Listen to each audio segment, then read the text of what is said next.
নমস্কার বন্ধুরা, ডলি রন্ধনশালায় সবাইকে স্বাগত। আজকে তোমাদের সাথে শেয়ার করব মাছের টকের রেসিপি। এই তীব্র গরমে মাছ মাংস বা খুব বেশি তেল মশলা দেওয়া খাবার খেতে ইচ্ছে না করলে তাহলে একবার এই মাছের টকের রেসিপিটা বানিয়ে দেখতে পারো। গরম গরম ভাতের সাথে বা শুধু মুখে খেতে দারুণ লাগে। আর এই রেসিপিটা বানালে গরম গরম ভাতের সাথে আর অন্য কোনো রকম ডাল তরকারির প্রয়োজন হবে না। আর এই রান্নাটা কিন্তু তোমরা যে কোনো মাছ দিয়েই করতে পারো। অনেকেই ছোট মাছ কাঁটার জন্য বা আষ্টে গন্ধের জন্য খেতে চায় না, কিন্তু যদি এইভাবে রান্নাটা করো, যে একেবারেই খেতে চায় না সেও খেয়ে ফেলবে। আর এইভাবে রান্না করলে একটুও কিন্তু আষ্টে গন্ধ লাগবে না। মাছের মধ্যে আমি স্বাদ মতো লবণ আর হলুদ দিয়ে দিলাম। এবার আমি মাছটাকে খুব ভালোভাবে লবণ হলুদ দিয়ে মেখে নেব। তাহলে চলো রান্নাটা আমি কিভাবে করেছি এবার সেটা দেখে নেওয়া যাক। প্রথমে আমি এই রান্নার স্পেশাল মশলাটা বানিয়ে নেব। তার জন্য আমি কড়াইটা হালকা একটু গরম করে নিয়ে কড়াইয়ের মধ্যে দিয়ে দিলাম 1 চামচ পাঁচফোড়ন আর দিয়ে দিলাম একটা ঝালের জন্য শুকনো লঙ্কা। পাঁচফোড়ন আর শুকনো লঙ্কাটা যেহেতু একটু ভাজতে সময় লাগে, তাই আমি প্রথমে পাঁচফোড়ন আর শুকনো লঙ্কাটাকে ভেজে নেব। মশলা থেকে সুন্দর গন্ধ বেরোনোর সাথে সাথে আমি এখানে দিয়ে দিলাম 1 চামচ কালো সর্ষে। সর্ষে কিন্তু খুব বেশি ভাজতে সময় লাগে না। সর্ষে খুব বেশি ভাজা হয়ে গেলে তাহলে আবার তেতো হয়ে যাবে। সর্ষেটা কয়েক সেকেন্ড নাড়াচাড়া করার সাথে সাথে আমি কড়াই থেকে নামিয়ে আমি দেখো একটা হামানদিস্তার মধ্যে ঢেলে নিয়েছি। মশলাটা একটু ঠান্ডা হলে গুঁড়ো করে নেব। এবার আমি কড়াইয়ের মধ্যে দিয়ে দেব প্রয়োজন মতো সর্ষের তেল। আর রান্নাটা সর্ষের তেলেই করার চেষ্টা করবে, কারণ মাছের টক কিন্তু সর্ষের তেলে রান্না করলে খেতে বেশি ভালো হয়। চুনো মাছ বা যে কোনো মাছ ভাজার আগে তেল যদি খুব ভালোভাবে ধোয়া ওটা গরম করে কড়াইয়ের চারিদিকে এইভাবে একটু লাগিয়ে দেওয়া হয়, তাহলে মাছগুলো কড়াইয়ে দেওয়ার সাথে সাথে বসে যাবে না। বিশেষ করে মৌরলা মাছ। মৌরলা মাছ খুবই নরম মাছ, তাই তেল কিন্তু খুব ভালোভাবে গরম করে নিতে হবে ভাজার আগে। এবার আমি মাছগুলোকে ভাজার জন্য তেলের মধ্যে দিয়ে দেব। আর সবগুলো মাছ কিন্তু আমি একসাথেই ভেজে নেব। একটু সাইড সাইড করে আমি দেখো মাছগুলোকে একসাথেই দিয়ে দিলাম। এবার আমি মাছগুলোর একটা সাইড প্রথমে খুব ভালোভাবে হতে দেব। কড়াইয়ে দেওয়ার সাথে সাথে মাছ কিন্তু উল্টাতে যাবে না, তাহলে কিন্তু ভেঙে যাবে। মাছের একটা সাইড আমি প্রথমে খুব ভালোভাবে ভাজা হতে দেব। মাছের একটা সাইড দেখো বেশ ভালোভাবে ভাজা হয়ে গেছে, অপর সাইডটা ঠিক একইভাবে ভাজার জন্য আমি উল্টে দেব। আর মাছ কিন্তু আমি খুব বেশি একেবারে মুচমুচে করে ভাজবো না।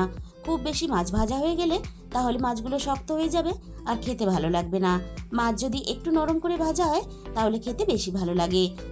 মাছগুলো আমার ভাজা রেডি হয়ে গেছে। এবার আমি সমস্ত ভাজা মাছগুলোকে কড়াই থেকে তেল ঝরিয়ে নামিয়ে নেব। কড়াইয়ের মধ্যে বাকি যেটুকু তেল আছে এই তেলেই আমি বাকি রান্নাটা করে নেব। প্রথমে আমি তেলের মধ্যে ফোড়নে দিয়ে দিলাম অল্প একটু কালো সর্ষে। এবার আমি মাঝারি সাইজের একটা পেঁয়াজ কুচি দিয়ে দেব। আর পেঁয়াজটাকে কিন্তু এরকম একটু ছোট ছোট করে কেটে নেবে, তাহলে পেঁয়াজটা খুব সুন্দরভাবে নরম হয়ে গলে যাবে। এবার আমি পেঁয়াজটাকে নাড়াচাড়া করে হালকা একটু লালচে রং ধরা পর্যন্ত ভেজে নেব। 3-4 মিনিটের মতো নাড়াচাড়া করে আমি পেঁয়াজটাকে বেশ ভালোভাবে ভেজে নিয়েছি। পেঁয়াজের গায়ে দেখো একটা হালকা ভাজার কালার চলে এসেছে। বাকিটা রান্না হওয়ার সাথে সাথে আরও একটু ভাজা হয়ে যাবে। পেঁয়াজের সাথে আমি 1/2 চামচ আদা রসুন বাটা দিয়ে দিলাম। আদা রসুনটা এবার নাড়াচাড়া করে পেঁয়াজের সাথে বেশ ভালোভাবে কষিয়ে নেব, আদা রসুনের কাঁচা গন্ধটা চলে যাওয়া পর্যন্ত। আদা রসুন পেঁয়াজ আমি খুব ভালোভাবে কষিয়ে নিয়েছি একসাথে। এবার আমি কেটে রাখা আমগুলোকে দিয়ে দিলাম। এবার আমি রান্নার স্বাদ মতো লবণটা দিয়ে দেব। আর লবণের সাথেই আমি অল্প একটু হলুদের গুঁড়ো দিয়ে দেব। আমি কিন্তু এই রান্নাতে আর কোনো বিশেষ গুঁড়ো মশলার ব্যবহার করব না। বিশেষ করে গুঁড়ো লঙ্কার কিন্তু একেবারেই ব্যবহার করা যাবে না, কারণ এই রান্নাটা যদি খুব বেশি ঝাল হয় তাহলে কিন্তু খেতে একেবারেই ভালো লাগে না।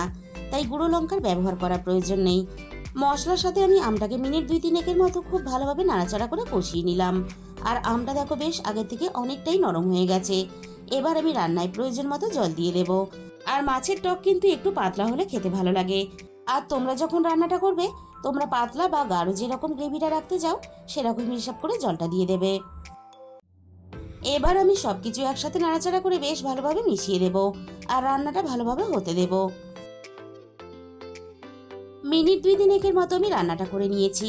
এবার আমি স্বাদের ব্যালেন্সের জন্য 1 চামচ চিনি দিয়ে দিলাম। আর এই রান্নাটা বেশ একটু টক মিষ্টি হবে, তবেই কিন্তু খেতে ভালো লাগবে। তোমরা যে যেমন মিষ্টি বা টক খেতে ভালোবাসো সেরকম হিসাব করে চিনিটা রান্নাতে ব্যবহার করবে। আমগুলো দেখো বেশ ভালোভাবে সিদ্ধ হয়ে গেছে। আর কয়েকটা আমের টুকরো আমি একটু খুন্তি দিয়ে কেটে দিলাম। কয়েকটা আমের টুকরো একটু ঘেটে দিলে তাহলে রান্নাটা একটু গাঢ় হবে। এবার আমি ভেজে রাখা মাছগুলোকে দিয়ে দিলাম। এবার আমি মাছগুলোকে নাড়াচাড়া করে গ্রেভির সাথে খুব ভালোভাবে মিশিয়ে দেব আর রান্নাটা আরও একটু করে নেব। বন্ধুরা, এইভাবে যদি মাছের টক কখনো না বানিয়ে থাকো তাহলে কিন্তু একদিন হলেও এইভাবে বানিয়ে দেখো। মাছ মাংস পেলে এই মাছের টক দিয়েই কিন্তু পুরো ভাতটা খাওয়া হয়ে যাবে, আর খেয়েও তৃপ্তি পাবে। মাছের টকটা কিন্তু আমাদের প্রায় রেডি হয়ে এসেছে। ভাজা মশলার গুঁড়োটা দেখো আমি এরকম হালকা একটু দানা রেখে গুঁড়ো করে নিয়েছিলাম। এবার আমি পুরো ভাজা মশলার গুঁড়োটা রান্নার মধ্যে দিয়ে দিলাম। আর এই ভাজা মশলার গুঁড়োটা কিন্তু অবশ্যই ব্যবহার করবে, তাহলে রান্নার স্বাদ আর সুগন্ধ দুটোই কিন্তু অনেক বেশি ভালো হবে। আর এইভাবে যদি মাছের টক একদিন রান্না করো, তাহলে কিন্তু ভাত খাওয়ার আগে এই মাছের টক শুধু মুখে খেয়ে শেষ হয়ে যাবে। তাহলে বন্ধুরা, আজকের এই রেসিপিটা ভালো লাগলে ভিডিওতে একটা লাইক করে দিও, আর নিজেদের বন্ধুদের মধ্যে শেয়ার করে দিও। আর যে সমস্ত নতুন বন্ধুরা এখনো পর্যন্ত আমার চ্যানেলটা সাবস্ক্রাইব করোনি, এরকম নতুন ঘরোয়া সহজ রেসিপি পেতে আমার চ্যানেলটা সাবস্ক্রাইব করে আমার পাশে থাকার অনুরোধ রইল। আর তার সাথে সাথে পাশে থাকা বেল আইকনটা ক্লিক করে অল করে দিও, তাহলে আমি যখনই কোনো নতুন রেসিপি আপলোড করব সবার আগে তোমার কাছে পৌঁছে যাবে। আর তোমাদের কাছে আমার রিকোয়েস্ট রইল, একদিন হলো এইভাবে বানিয়ে দেখো। আর তোমাদের মূল্যবান সময় দিয়ে আমার এই রেসিপিটা এতক্ষণ সময় ধরে দেখার জন্য তোমাদের সবাইকে অসংখ্য ধন্যবাদ।